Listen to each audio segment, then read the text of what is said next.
Out to reaction to that big funding bill for Texas public schools. It follows speculation over how a school voucher-like plan could affect funding. KLTV7's Alex Weister has more tonight on exactly what this means for our East Texas schools.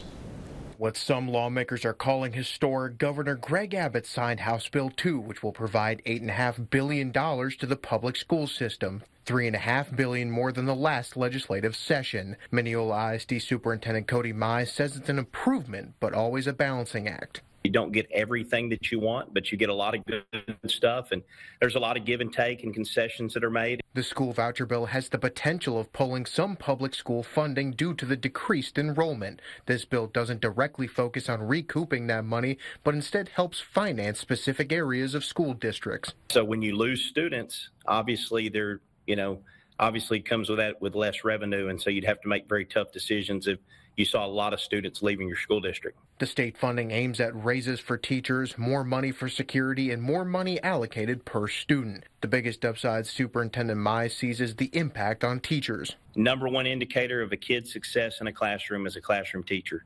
And so you want the very best people that you can possibly get in a classroom, standing before kids, working with kids. And we want to attract the ones that are going to come and stay. And obviously, the way that they structured this, it rewarded those. Mize says that the school district had a very tight budget last year. The state package promises to fund nearly $220 per student. Mize feels it will give them a little more room, but they will prepare for another tight budget year.